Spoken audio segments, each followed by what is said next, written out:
Etik nima? Etik yoki yana bir nomi EtikTok.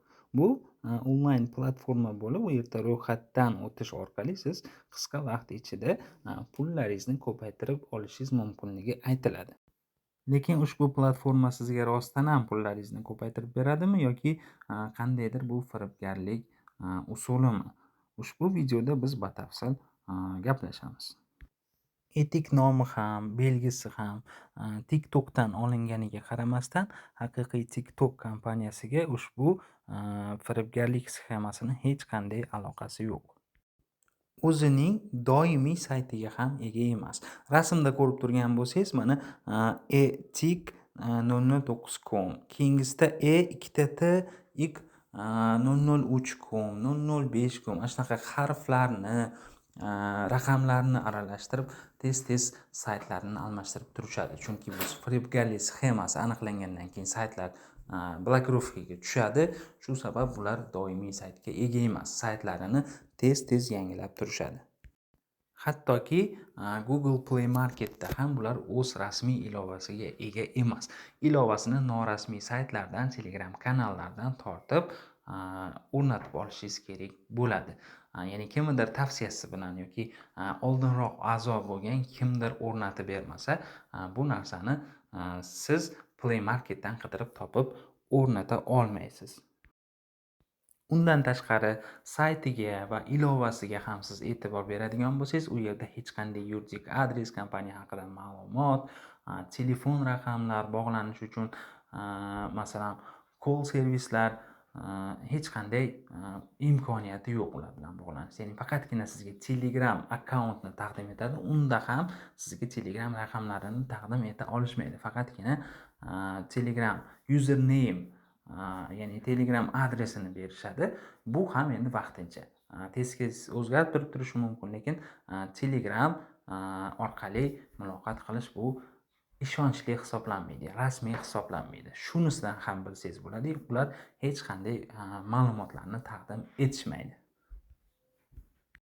Yana bir shubhalantiradigan narsa bu to'lovlarni ular rasmiy bank hisoblariga, masalan Click, PayMe kabi ilovalardan qabul qilishmaydi yoki ofislari yo'q, rasmiy ofislari faqatgina kriptovalyutalar orqali ishlashadi.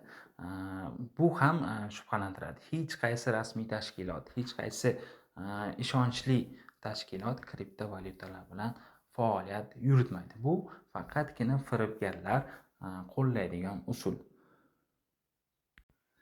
Bularning ustidan arz qilib ichki ishlarga, prokuraturaga yoki shunday tergov organlariga bergan murojaatingiz ham ijobiy hal qilinmaydi, chunki bular boshqa davlatdan turib faoliyat yurityapti. Keyin bularni topish imkoniyati yo'q. Bular shunday kriptovalyuta orqali ishlashadi, Telegram orqali ishlashadi. O'zidan hech qanday iz qoldirishmaydi.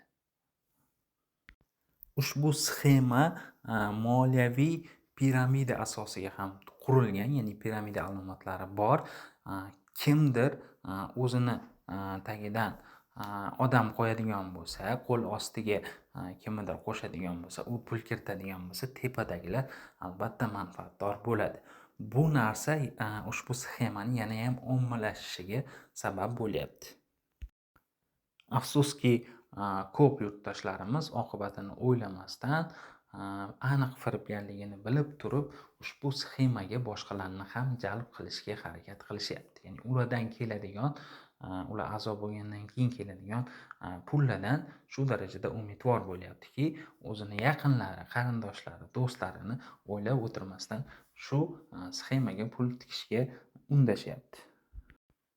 Falonchi $500 tikkanida pulini chiqarib olibdi. Pistonchi $1000 tikkanida foydada chiqibdi. Shuncha pul yechib olibdi, shuncha daromad qilibdi degan gap so'zlar sizni aldab qo'ymasligi kerak.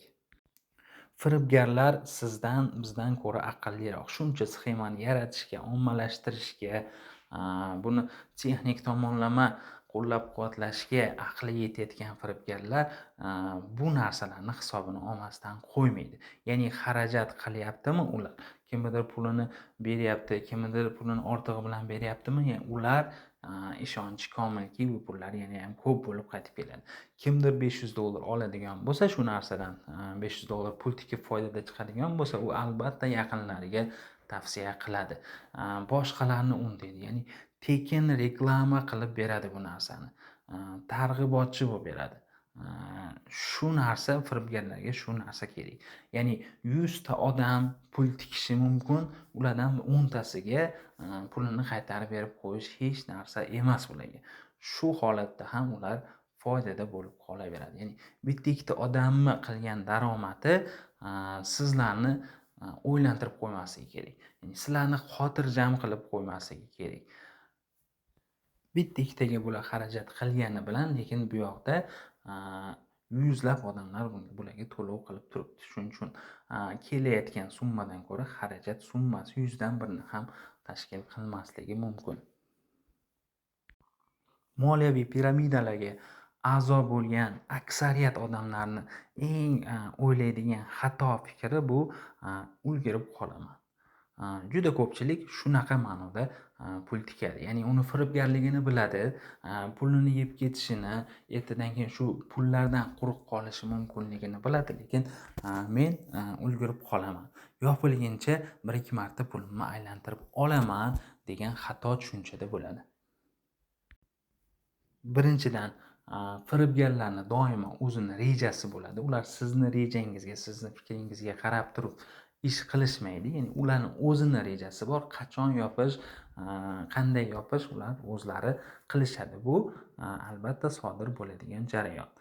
Lekin sizni rejangizdan ko'ra yaqinroq bo'lishi mumkin. Ikkinchidan, ushbu sxemadan xo'p siz foydada chiqdingiz desak ham, ushbu pul qayerdan kelyapti? Ushbu tomonini ham, diniy tomonini ham surishtirib qo'ying. Musulmonlar idorasini bu bo'yicha fatvosi bor, ya'ni moliyaviy piramidalar har qanday ko'rinishi harom deyilgan. Ya'ni ushbu pulni siz mehnat qilib topmayapsiz yoki xizmat ko'rsatmayapsiz yoki mahsulot ko'rinishida sotib olmayapsiz. Shunchaki pulingizni tikyapsiz va uni ko'payib qaytib kelishini kutyapsiz va bu narsa dinda harom qilingan amal hisoblanadi. Undan tashqari daromadingizning yana bir manbai siz o'zingizdan keyin boshqa odamlarni qo'shib, ulardan keladigan pulga umid qilyapsiz. Ya'ni boshqalarni ham bu amalga sherik qilyapsiz. Undan tashqari O'zbekiston Respublikasi qonunchiligiga ko'ra ham moliyaviy piramidalar tashkil qilish jinoiy javobgarlikka sabab bo'ladi. Shu o'rinda sizga bir muhim ma'lumotni aytaman. Moliyaviy piramidalarni oxiriga yetib qolganini ko'rsatadigan bir belgi bor. Ya'ni eng oxirida yopilishidan oldin o'sha tashkilotchilar, ya'ni firibgarlar ko'proq pul yig'ishtirib olishni maqsad qilib, bonuslar, sovg'alar, shunaqa narsalarni, rag'batlarni ko'paytirib qo'yishadi. Ya'ni oldin $1000 tikib, uni 4 oyda qaytarib oladigan bo'lsangiz, keyinchalik 3 oyda qaytarib olishingiz mumkin deb sxemasini shunga to'g'rilashadi. Yoki $1000 tiksangiz, sразу sizga $200 yana bonus qilib beradi yoki qanchadir pulingizni qaytarib beradi. Shunaqa holatlar уже ko'payyapti degani bu moliyaviy piramida oxiriga yetib qoldi degan signalni beradi. Sizni yana bir fikrlashga undash uchun bir misol aytaman. Mana banklarni bilamiz. Omonat qo'ysangiz, ya'ni o'zingizni pulingizni bankka olib borib bersangiz, sizga yiliga 20-25% daromad va'da qiladi. Ya'ni 10 million so'm qo'yadigan bo'lsangiz, 2-2,5 million so'm sof daromad va'da qilinadi sizga. Lekin ulardan siz kredit olmoqchi bo'lsangiz, yillik foiz stavkasi 35% atrofida bo'ladi. Ya'ni bu yerda bank kimningdir pulini 20-25% ga olib, 30-35% orasida kreditga taqdim etadi. O'sha berayotgan 35% ni ham qanchadir inflyatsiya, bank xarajatlari, oyliklar kabi shunday xarajatlar tashkil etadi. Ya'ni hammasi ham bankning foydasi emas. Ya'ni milliard oborotga ega bo'lgan shunday katta banklar ham 5%, 10% orasidagi daromadga qarab qolgan bo'ladi. Ya'ni ularning asosiy daromadi shu 5-10% o'rtasida bo'ladi. Lekin firibgarlar sizga kosmik foizlarni va'da qilishadi. Ya'ni pul qo'yadigan bo'lsangiz, ularga 3 oyda o'zini oqlaydi deydi. Yoki 1 yilda 2 baravar, 3 baravar, 5 baravar hisob-kitob qilsangiz 10 baravargacha oshirib olishing mumkin deydi. Bu kosmik foizlar judayam ishonarsiz.